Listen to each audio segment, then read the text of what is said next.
ಇವತ್ತು ಏನಾಗಿದೆ, ಇವತ್ತು ಬಿಜಾಪುರ ಜಿಲ್ಲೆ ಬಹುತೇಕವಾಗಿ ನೀರಾವರಿ ಆಗಿರ್ತಕ್ಕಂಥ ನೀರಾವರಿ ಪ್ರದೇಶವನ್ನು ನಾವು ಕಾಣಲಿಕ್ಕೆ ಸಾಧ್ಯ ಆಗ್ತಾ ಇದೆ ಅಂತಕ್ಕಂಥ ಮಾತುಗಳನ್ನು ಹೇಳಲಿಕ್ಕೆ ಬಯಸ್ತಾ ಇದ್ದೇನೆ. ಇದಕ್ಕೆ ಎಂ.ಬಿ. ಪಾಟೀಲರು, ಯಶವಂತರಾಯಗೌಡ, ಶಿವಾನಂದ ಇವರೆಲ್ಲರೂ ಕೂಡ ನಮ್ಮ ವಿಠಲ ಇವರೆಲ್ಲರೂ ಕೂಡ ಕಾರಣ ಅಂತಕ್ಕಂಥ ಮಾತುಗಳನ್ನ ಈ ಸಂದರ್ಭದಲ್ಲಿ ಹೇಳಿದ್ರೆ ಅದು ಅತಿಶಯೋಕ್ತಿ ಆಗಲಾರದು ಅಲ್ವಾ? ಹೌದಲ್ವೇಂದ್ರೆ ನಮ್ಮ ಹತ್ರ ನೀವು ಹೇಳಿದ್ರೆ ಕೇಳ್ತೀನಿ ನಾನು. ಯಾಕಂದ್ರೆ ಪ್ರಜಾಪ್ರಭುತ್ವದಲ್ಲಿ ನಂಬಿಕೆ ಇಟ್ಕೊಂಡಿರ್ತಕ್ಕಂಥವ್ರು ನಾವು. ನೀವೇನ್ ಹೇಳ್ತೀರಿ ಹಂಗ ಆ ರೀತಿ ಮಾಡ್ತಕ್ಕಂಥವ್ರು. ಇವತ್ತು ಇನ್ನುಳಿದ ಅನೇಕ ಯೋಜನೆಗಳಿದ್ದಾವಲ್ಲ, ನೀರಾವರಿ ಯೋಜನೆಗಳು, ಎಲ್ಲ ಯೋಜನೆಗಳನ್ನು ಕೂಡ ನಾವು ಮುಂದುವರಿಸಿ ಅವುಗಳನ್ನು ಪೂರ್ಣಗೊಳಿಸತಕ್ಕಂಥ ಕೆಲಸವನ್ನ ಮಾಡ್ತೇವೆ. ಬಿಜಾಪುರ ಜಿಲ್ಲೆಯನ್ನ ಏನು ಬರಡು ಪ್ರದೇಶ ಅಂತ ಕರೀತಾ ಇದ್ರು, ಬರಗಾಲದಿಂದ ಕೂಡಿರ್ತಕ್ಕಂಥ ಪ್ರದೇಶ ಅಂತ ಕರೀತಾ ಇದ್ರು, ಆ ಪ್ರದೇಶವನ್ನ ಹಸಿರು ಎಲ್ಲ ಕಡೆ ಹಸಿರು ಕಾಣ್ತಕ್ಕಂಥ ರೀತಿಯಲ್ಲಿ ಮಾಡ್ತಕ್ಕಂಥ ಪ್ರಯತ್ನವನ್ನ ಮಾಡ್ತೇವೆ ಅಂತಕ್ಕಂಥ ಮಾತುಗಳನ್ನ ಈ ಸಂದರ್ಭದಲ್ಲಿ ಹೇಳಲಿಕ್ಕೆ ಬಯಸ್ತಾ ಇದ್ದೇನೆ. ಈಗ ಇಲ್ಲಿ ತರಕಾರಿಗಳನ್ನು ಬೆಳೆಯ ಜಾಗ, ನಿಂಬೆಹಣ್ಣನ್ನ ಬೆಳೀತಕ್ಕಂಥ ಪ್ರದೇಶ. ನಾವೊಂದ್ಸಾರಿ ಬರಗಾಲ ಬಂದಿತ್ತು, ಬಂದಿದ್ದೆ ನಾನು ಹಿಂದಿ ತಾಲೂಕಿನಲ್ಲಿ. ನಿಂಬೆ ಗಿಡನೆಲ್ಲ ಕಿತ್ತಾಕ್ತಾ ಇದ್ರು,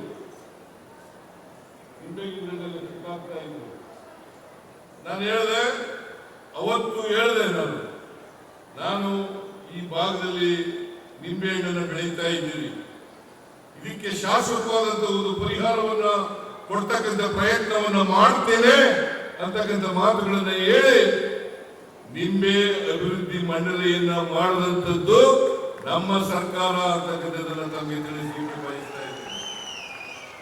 ಬಹುಶಃ ಯಶವಂತರಾಯಗೌಡ ಜ್ಞಾಪಕ ಇರಬೇಕು ಅಂತ ಅನಿಸುತ್ತೆ. ನಮ್ಮ ಜೊತೆ ಬಂದಿದ್ದು ನಾವು ಎಲ್ಲ ನೋಡ್ಕೊಂಡು ಬಂದಿದ್ದು, ಗಿಡಗಳೆಲ್ಲ ಕಿತ್ತಾಗ್ತಾ ಇದ್ವಿ. ಇಲ್ಲಿನ ಭಾಗದ ರೈತರು ನಿಂಬೆ ಗಿಡಗಳೆಲ್ಲ ಕಿತ್ತಾಗ್ತಾ ಇದ್ರು. ಅಂತ ಪ್ರದೇಶದಲ್ಲಿ ನಿಂಬೆ ಅಭಿವೃದ್ಧಿ ಮಂಡಳಿಯನ್ನ ಮಾಡಿ ಇವತ್ತು ನಿಂಬೆ ಬೆಳೆಗೆ ಎಲ್ಲ ರೀತಿಯ ಪ್ರೋತ್ಸಾಹವನ್ನು ಕೊಡ್ತಕ್ಕಂಥ ಪ್ರಯತ್ನವನ್ನು ಮಾಡ್ತಾ ಇರ್ತಕ್ಕಂಥದ್ದು, ಮಾಡ್ತಕ್ಕಂಥದ್ದು ಕಾಂಗ್ರೆಸ್ ಸರ್ಕಾರ ಅಂತಕ್ಕಂಥ ಮಾತುಗಳನ್ನು ಹೇಳಲಿಕ್ಕೆ ಬಯಸ್ತಾ ಇದ್ದೇನೆ. ಇವು ಅಭಿವೃದ್ಧಿ ಕೆಲಸಗಳು ಅಷ್ಟೇ ಅಲ್ಲ, ಬರೀ ಇಂಡಿ ಕ್ಷೇತ್ರ ಅಷ್ಟೇ ಅಲ್ಲ, ಬರೀ ನಾಗಠಾಣ ಕ್ಷೇತ್ರ ಅಷ್ಟೇ ಅಲ್ಲ, ಬಿಜಾಪುರ ಜಿಲ್ಲೆ ಅಷ್ಟೇ ಅಲ್ಲ, ಇಡೀ ರಾಜ್ಯದಲ್ಲಿರ್ತಕ್ಕಂಥ ಎಲ್ಲ ಕ್ಷೇತ್ರಗಳಲ್ಲೂ ಕೂಡ 224 ಕ್ಷೇತ್ರಗಳಲ್ಲೂ ಕೂಡ ಅಭಿವೃದ್ಧಿ ಕೆಲಸಗಳನ್ನು ನಾವು ಮಾಡ್ತಾ ಇದ್ದೇವೆ. ಆಮೇಲೆ ವಿರೋಧ ಪಕ್ಷದವರು ಹೇಳ್ತಾರಲ್ಲ, ಜೆಡಿಎಸ್ ನವರು ಹೇಳ್ತಾ ಇದ್ದಾರಲ್ಲ, ಬಿಜೆಪಿ ಅವರು ಹೇಳ್ತಾ ಇದ್ದಾರಲ್ಲ, ದುಡ್ಡಿಲ್ಲ ಖಜಾನೆ ಖಾಲಿ ಆಗುತ್ತದೆ, ದುಡ್ಡಿಲ್ಲ ಖಜಾನೆ ಖಾಲಿ ಆಗುತ್ತದೆ. ಯಾವ ಆಧಾರದಲ್ಲಿ ಹೇಳ್ತಾ ಇದ್ದಾರೆ? ಇದು ಸುಳ್ಳು, ಅಪ್ಪಟ ಸುಳ್ಳು. ನಮ್ಮ ರಾಜ್ಯದಲ್ಲಿ ಯಾವತ್ತೂ ಕೂಡ ಅಭಿವೃದ್ಧಿ ಕೆಲಸಗಳಿಗೆ ನಮ್ಮ ಸರ್ಕಾರ ಬಂದಾಗ ಯಾವತ್ತೂ ಕೂಡ ಅಭಿವೃದ್ಧಿ ಕೆಲಸಗಳಿಗೆ ದುಡ್ಡಿಲ್ಲ ಅಂತಕ್ಕಂಥ ಪರಿಸ್ಥಿತಿ ಉದ್ಭವ ಆಗಿಲ್ಲ. ನಾನು ಹಿಂದೆ ಮುಖ್ಯಮಂತ್ರಿ ಆಗಿರುವಾಗ 2003ರಿಂದ 2018ರವರೆಗೆ ಮುಖ್ಯಮಂತ್ರಿ ಆಗಿದ್ದೆ.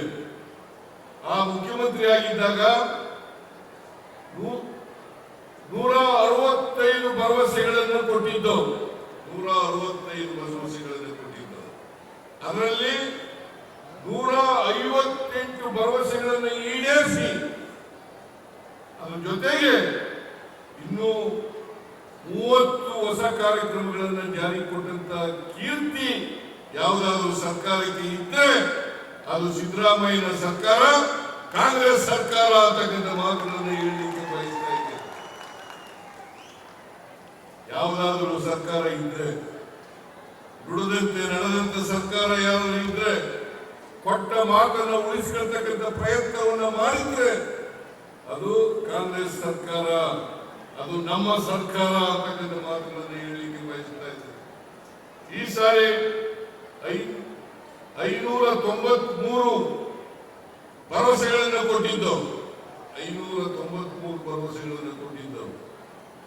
ಈಗಾಗಲೇ ನಾವು 2 ವರ್ಷದಲ್ಲಿ 242 ಭರವಸೆಗಳನ್ನು ಈಡೇರಿಸಿದ್ದೇವೆ.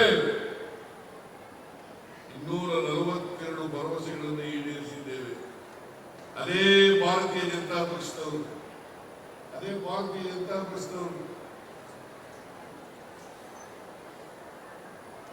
2018ರಲ್ಲಿ 600 ಭರವಸೆಗಳನ್ನು ಕೊಟ್ಟಿದ್ದರು. ಅವರು ಈಡೇರಿಸಲಿಕ್ಕೆ ಸಾಧ್ಯ ಆದದ್ದು 10% ಕೂಡ ಇಲ್ಲ. 10% ಕೂಡ ಇಲ್ಲ. ಅವರು ನಮ್ಮ ಮೇಲೆ ಹೇಳ್ತಾ ಇದ್ದಾರೆ. ನಾನು ಹೇಳ್ತೇನೆ, ಯಾರು ಬಹುಶಃ ಪಾಟೀಲ್ ಹೇಳೋದೇನೋ ಗೊತ್ತಿಲ್ಲ, 1,02,000 ಕೋಟಿ ರೂಪಾಯಿಗಳು ಬಾಕಿ ಹಣ ಇಲ್ಲದೆ ಕೆಲಸ ಮಾಡಿ ಬಿಟ್ಟು ಅದನ್ನೆಲ್ಲ ನಾವು ತೀರಿಸಬೇಕಾಗುತ್ತೆ. ಇವತ್ತು ಗ್ಯಾರಂಟಿ ಯೋಜನೆಗಳನ್ನು ಕೂಡ ಮಾಡ್ತಾ ಇದ್ದೀವಿ, ಅಭಿವೃದ್ಧಿ ಕೆಲಸಗಳನ್ನು ಕೂಡ ಮಾಡ್ತಾ ಇದ್ದೀವಿ. ಗ್ಯಾರಂಟಿ ಯೋಜನೆಗಳಿಗೆ ಸುಮಾರು 55,000 ಕೋಟಿ ರೂಪಾಯಿಗಳನ್ನ ಗ್ಯಾರಂಟಿ ಯೋಜನೆಗಳಿಗೆ ಪ್ರತಿ ವರ್ಷ ಖರ್ಚು ಮಾಡ್ತಾ ಇದ್ದೀವಿ. ನಾನು ಇವತ್ತಾನೆ ಬೆಳಿಗ್ಗೆ 500 ಕೋಟಿ ಯಾರು ಮಹಿಳೆಯರು ಟ್ರಿಪ್ ಮಾಡಿದ್ದಾರೆ, ಉಚಿತವಾಗಿ ಪ್ರಯಾಣ ಮಾಡಿದ್ದಾರೆ, ಆ ಮಹಿಳೆಗೆ 500 ಕೋಟಿ ಮಹಿಳೆಗೆ 500ನೇ ಕೋಟಿ ಮಹಿಳೆಗೆ ಟಿಕೆಟ್ ಅನ್ನ ಇವತ್ತು ಕೊಟ್ಟಿದ್ದೇನೆ. ನಾವು ಅಧಿಕಾರಕ್ಕೆ ಬಂದ ಮೇಲೆ 500 ಕೋಟಿ ಜನ ಉಚಿತವಾಗಿ ಪ್ರಯಾಣ ಮಾಡಿದ್ದಾರೆ. ಸರ್ಕಾರಿ ಬಸ್ಗಳಲ್ಲಿ 500 ಕೋಟಿ ಜನ ಬಸ್ಗಳಲ್ಲಿ ಪ್ರಯಾಣ ಮಾಡಿದ್ದಾರೆ. ಜೊತೆಗೆ ಗೃಹಲಕ್ಷ್ಮಿ ಯೋಜನೆಯಲ್ಲಿ 1,23,00,000 ಕುಟುಂಬಗಳ ಯಜಮಾನಿಯರಿಗೆ ಪ್ರತಿ ತಿಂಗಳು 2,000 ಕೋಟಿ ರೂಪಾಯಿಗಳನ್ನು ಕೊಡ್ತಾ ಇದ್ದೇವೆ. ಹಿಂದೆ ಯಾವ್ದಾದ್ರು ಸರ್ಕಾರ ಕೊಟ್ಟಿದ್ದೇನ್ರಿ? ಜೊತೆಗೆ 1,64,00,000 ಮನೆಗಳಿಗೆ 200 ಯೂನಿಟ್ ವರೆಗೆ ಫ್ರೀಯಾಗಿ ಉಚಿತವಾಗಿ ಕರೆಂಟ್ ಅನ್ನು ಕೊಡ್ತಾ ಇದ್ದೇವೆ. ಅನ್ನಭಾಗ್ಯ ಕಾರ್ಯಕ್ರಮ ನಾನೇ 5 kg ಅಕ್ಕಿಯನ್ನು ಕೊಡ್ಲಿಕ್ಕೆ ಪ್ರಾರಂಭ ಮಾಡುವುದು ಉಚಿತವಾಗಿ. ಈ ಮತ್ತೆ ಅಧಿಕಾರಕ್ಕೆ ಬಂದ ಮೇಲೆ ಇನ್ನೂ 5 kg ಅಕ್ಕಿಯನ್ನ, ಒಟ್ಟು 10 kg ಅಕ್ಕಿಯನ್ನ ಉಚಿತವಾಗಿ ಕೊಡ್ತಕ್ಕಂಥ ಕಾರ್ಯಕ್ರಮವನ್ನು ಜಾರಿಗೆ ತಂದಿದ್ದೇವೆ. ಯುವ ನಿಧಿ ಕಾರ್ಯಕ್ರಮ ಜಾರಿಗೆ ತಗೊಂಡಿದ್ದೀವಿ. ಯುವ ನಿಧಿ ಯಾರು ಪದವೀಧರಿದ್ದಾರೆ, ನಿರುದ್ಯೋಗಿ ಪದವೀಧರಿದ್ದಾರೆ, ಯಾರು ನಿರುದ್ಯೋಗಿ ಡಿಪ್ಲೊಮಾ ಹೋಲ್ಡರ್ಸ್ ಇದ್ದಾರೆ, ಪದವೀಧರರಿಗೆ ತಿಂಗಳಿಗೆ 3,000 ರೂಪಾಯಿ, ಡಿಪ್ಲೊಮಾ ಹೋಲ್ಡರ್ಸ್ಗೆ ನಿರುದ್ಯೋಗಿಗಳಿಗೆ 1,500 ರೂಪಾಯಿ, ಈ ರೀತಿಯಾಗಿ ಕೊಡ್ತಕ್ಕಂಥದ್ದು 2 ವರ್ಷದವರೆಗೆ ಕೊಡ್ತೀವಿ ಅಂತಕ್ಕಂಥ ಮಾತುಗಳನ್ನು ಕೊಡ್ತೇವೆ. ಇದರಿಂದ ನಾವು ಗ್ಯಾರಂಟಿ ಯೋಜನೆಗಳನ್ನು ಕೂಡ ಜಾರಿ ಮಾಡ್ತಾ ಇದ್ದೇವೆ. ಜೊತೆಗೆ ಅಭಿವೃದ್ಧಿ ಕೆಲಸಗಳಿಗೂ ಕೂಡ ಹಣವನ್ನು ಒದಗಿಸ್ತಾ ಇದ್ದೇವೆ. ಈ ವರ್ಷ ಬಜೆಟ್ ಗಾತ್ರ 4,09,000 ಕೋಟಿ ರೂಪಾಯಿ. 4,09,000 ಕೋಟಿ ರೂಪಾಯಿ.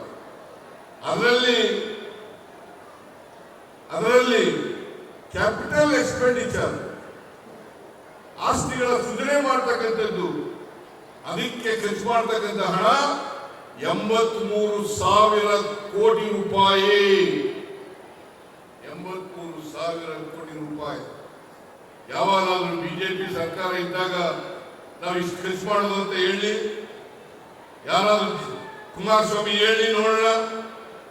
ಅವ್ರು 1 ವರ್ಷ 2 ತಿಂಗಳು ಇದ್ರು, ಸಮ್ಮಿಶ್ರ ಸರ್ಕಾರದಲ್ಲಿ ಮುಖ್ಯಮಂತ್ರಿ ಆಗಿದ್ರು, ಹೇಳಿ ನೋಡೋಣ. ಹೇಳಕ್ಕಾಗಲ್ಲ. ಅದು ಸುಳ್ಳು ಹೇಳಿದ್ರೆ ಲೆಕ್ಕ ಕೊಡಬೇಕು. ನಾನು ಹೇಳೋದ್ರಲ್ಲಿ ಸುಳ್ಳಿದ್ರೆ ನೀವೇ ಅದನ್ನು ಪರಿಶೀಲನೆ ಮಾಡಿ. ನಾನು ಯಾವತ್ತೂ ಕೂಡ ಬಜೆಟ್ ಅಂಕಿಅಂಶಗಳನ್ನು ಕೊಡುವಾಗ ಸುಳ್ಳು ಹೇಳ್ತಕ್ಕಂಥ ಕೆಲಸವನ್ನ ಮಾಡಲ್ಲ. ಯಾರು ಬೇಕಾದ್ರೂ ಕೂಡ ನಮ್ಮ ಬಜೆಟ್ ನಿಮ್ಗೆ ಪುಸ್ತಕ ಕೊಡ್ತೀನಿ, ನೀವು ಪುಸ್ತಕ ನಿಮ್ಗೆಲ್ಲ ಸಿಕ್ಕಿದೆ ನೋಡಬಹುದು. ಅದರಿಂದ ಇವತ್ತು ಬಿಜೆಪಿಯವರು ಮಾಡ್ತಕ್ಕಂಥ ಆರೋಪಗಳಿರ್ಬೋದು, ಜೆಡಿಎಸ್ ನವರು ಮಾಡ್ತಕ್ಕಂಥ ಆರೋಪಗಳಿರ್ಬೋದು, ಅವು ಕೇವಲ ರಾಜಕೀಯಕ್ಕೋಸ್ಕರ ಸುಳ್ಳು ಆರೋಪಗಳು ಅಂತಕ್ಕಂಥ ಮಾತುಗಳನ್ನು ಹೇಳಲಿಕ್ಕೆ ಬಯಸ್ತಾ ಇದ್ದೇನೆ. ನಾವು ಇವತ್ತು ಇಂಡಿ ಮತಕ್ಷೇತ್ರದಲ್ಲಿ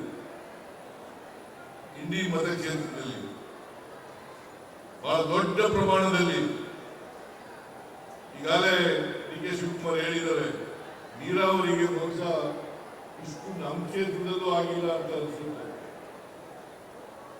ನಮ್ಮ ಕ್ಷೇತ್ರದಲ್ಲೂ ಕೂಡ ಆಗಿಲ್ಲ. ನೀರಾವರಿಗೆ ನೀವು ಇಷ್ಟೊಂದು ದುಡ್ಡೆಲ್ಲ ಎಂಟಾಗ ಬಂದೆಪ್ಪ.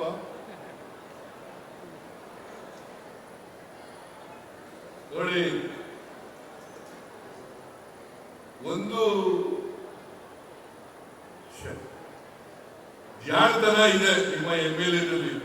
ಏನಪ್ಪಾ ಅಂತಂದ್ರೆ ಕೆಲಸ ಮಾಡಿಸ್ಕೊಳ್ಳೋದು ಹೇಗೆ ಅನ್ನೋದು ಗೊತ್ತಿದೆ ಅವರಿಗೆ. ದುಡ್ಡು ಎಲ್ಲಿ ಸಿಗುತ್ತೆ ಅಂತ ಗೊತ್ತಿದೆ.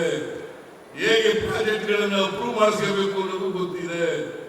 ಆದ್ರಿಂದ ಯಶವಂತರಾಯಗೌಡರು ಕಂಡ್ರೆ ಎಲ್ರಿಗೂ ಪ್ರೀತಿ, ನನಗೂ ಪ್ರೀತಿನೇ. ಅವ್ರು ಏನ್ ಹೇಳಿದ್ರು ಕೂಡ ಕೆಲಸ ಮಾಡ್ಕೊಡ್ತೀವಿ ಅಲ್ಲೇನಪ್ಪ, ಏನಿದ್ರು ಕೆಲಸ ಮಾಡ್ಕೊಡ್ತೀವಿ.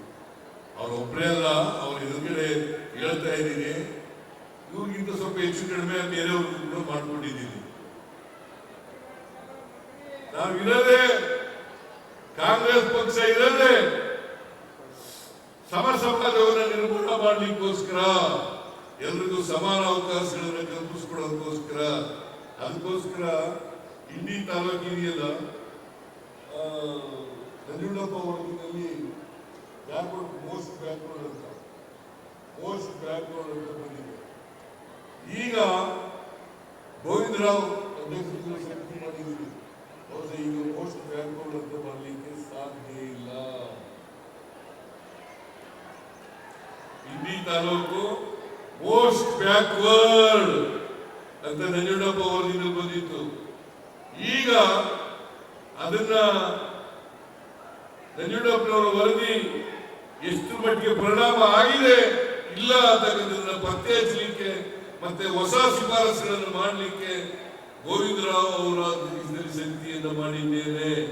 ಬಹುಶಃ ಈ ಸಮಿತಿ ವರದಿ ಬಂದಾಗ ಇಂಡಿ ತಾಲೂಕು ಮೋಸ್ಟ್ ಬ್ಯಾಕ್ವರ್ಡ್ ಅಂತ ಬರಲಿಕ್ಕೆ ಸಾಧ್ಯ ಇಲ್ಲ. ಭೀಮಾಶಂಕರ್ ಶುಗರ್ ಫ್ಯಾಕ್ಟರಿ ಅಂತ ಇದೆಯಾ? ಭೀಮಾಶಂಕರ್ ಶುಗರ್ ಫ್ಯಾಕ್ಟರಿ ಅದು ನಾವೇ ಮಾಡ್ಕೊಡ್ತೇವೆ. ಏನಪ್ಪ ಶಿವಾನಂದ, 40 ಕೋಟಿ ಶುಗರ್ ಫ್ಯಾಕ್ಟರಿ. ಯಾಕಂದ್ರೆ ಈ ಭಾಗದಲ್ಲಿ ಕಬ್ಬು ಬೆಳೆಯತಕ್ಕಂಥ ರೈತರು ಇದಾರಲ್ಲ, ಅವ್ರಿಗೆ ಸಹಾಯ ಮಾಡಬೇಕು ಅಂತಕ್ಕಂಥ ಉದ್ದೇಶದಿಂದ ಭೀಮಾಶಂಕರ್ ಶುಗರ್ ಫ್ಯಾಕ್ಟರಿ ಬಹಳ ದಿನಗಳಿಂದ ನೆರವೇರಿತ್ತು. ಅದನ್ನ ಮಾಡಿಸಿದ್ದು ಯಶವಂತರಾಯಗೌಡ ಪಾಟೀಲ್ ರವರು ನನ್ನ ಜೊತೆ ಜಗಳ ಮಾಡಿ 40 ಕೋಟಿ ರೂಪಾಯಿ ಸರ್ಕಾರದಿಂದ ಕೊಡಂಗ್ ಮಾಡಿ ಅದನ್ನು ಮಾಡಿಸಿದ್ದು ಯಶವಂತರಾಯಗೌಡ. ಇವರು ಅಭಿವೃದ್ಧಿ ಕೆಲಸಗಳ ಮಾತ್ರ ಅಭಿವೃದ್ಧಿ ಪರವಾಗಿರ್ತಕ್ಕಂಥವ್ರು ಮಾತ್ರ ಅಭಿವೃದ್ಧಿ ಕೆಲಸಗಳು ಮಾಡಲಿಕ್ಕೆ ಸಾಧ್ಯ. ಯಾರು ಜನಪರವಾಗಿ ಯೋಚನೆ ಮಾಡ್ತಾರೆ ಅವರು ಮಾತ್ರ ಜನಪರವಾಗಿ ಅಭಿವೃದ್ಧಿ ಕೆಲಸ ಮಾಡಲಿಕ್ಕೆ ಸಾಧ್ಯ ಆಗ್ತದೆ. ಆ ಮೂಲಕ ಕರ್ನಾಟಕದ ಅಭಿವೃದ್ಧಿಯನ್ನು ಮಾಡಲಿಕ್ಕೆ ಸಾಧ್ಯ ಆಗ್ತದೆ. ಇವತ್ತು ಕರ್ನಾಟಕ ಅಭಿವೃದ್ಧಿ ಪಥದತ್ತ ತಗೊಂಡು ಹೋಗ್ತಕ್ಕಂಥ ಪ್ರಯತ್ನವನ್ನ ಕಾಂಗ್ರೆಸ್ ಸರ್ಕಾರ ಮಾಡ್ತಾ ಇದೆ ಅಂತಕ್ಕಂಥ ಮಾತುಗಳನ್ನ ಹೇಳಿ ಇವತ್ತು ಇನ್ನಷ್ಟು ಇಂಡಿ ತಾಲೂಕು ಇರಪ್ಪ ಅವರೇ ಕೇಳಲ್ಲ, ನೀನ್ ಯಾಕೆ ಕೇಳ್ತಾ ಇದೀಯಾ?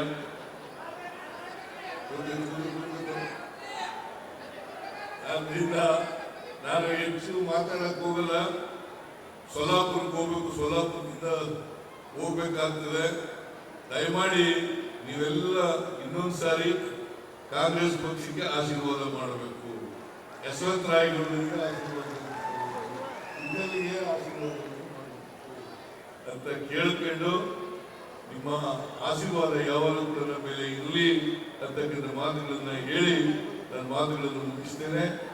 ಮತ್ತೊಮ್ಮೆ ಎಲ್ಲ ಕಾರ್ಯಕ್ರಮಗಳಿಗೂ ಕೂಡ ನಾನು ಚಾಲನೆಯನ್ನು ಕೊಟ್ಟಿದ್ದೇನೆ ಅಂತಕ್ಕಂಥ ಘೋಷಣೆಯನ್ನು ಮಾಡಿ ನಿಮಗೆಲ್ಲ ನಮಸ್ಕಾರ ಮಾಡಿ ನನ್ನ ಮಾತು ಮುಗಿಸ್ತೇನೆ. ಜೈ ಹಿಂದ್, ಜೈ ಕರ್ನಾಟಕ. ಮಾಡಿದಷ್ಟು ಅನುದಾನವನ್ನ